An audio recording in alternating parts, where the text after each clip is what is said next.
நகையை பற்றி பண்ணும்போது இந்த செய்கூலி சேதாரம் இப்போ நீங்கள் வந்து வேறு ஏதாவது ஒரு பார்ட்டு மாற்றுறீங்கன்னு வச்சிங்களேன், ஒரு கம்ப்யூட்டரில் ஒரு பார்ட் மாற்றுறீங்க, அல்லது ஒரு மிக்சியில் ஒரு பார்ட் மாற்றுறீங்க, அல்லது கிரைண்டரில் ஒன்று மாற்றுறீங்க அப்படின்னா இது வந்து ஒர்க் ஆகலைங்க அப்படின்னு சொல்லிட்டு அதை எடுத்துகிட்டு இன்னொன்று போட்டுட்டு அந்த எது பழுதானதோ அது உங்கள் கையில் கொடுத்துருவாங்க. கரெக்டாக?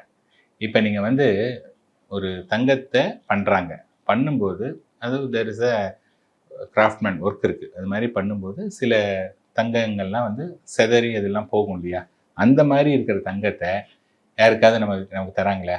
எதுவுமே தரதில்லை. ஸோ மேபி அது இப்போ பண்ணும்போது அந்த சேதம் இருந்தால் கூட அந்த சேதத்தில் கூட அவங்க ஏதாவது ஒன்று பண்ணுறதுக்கான கொடுத்து கூட பண்ணலாம். அது எனக்கு அதை பற்றி தெரியாதது, அந்த மாதிரி கூட வந்து பண்ணலாம். 10, 11 மற்றும் 12ஆம் வகுப்பு பொதுத் தேர்வில் அதிக மதிப்பெண்கள் பெற்று வெற்றி பெற அனைத்து மாணவர்கள் கையிலும் இருக்க வேண்டிய ஒரே கைட் சுறா கைட் இப்பொழுது விற்பனையில் அனைத்து புத்தக கடைகளிலும் கிடைக்கும்.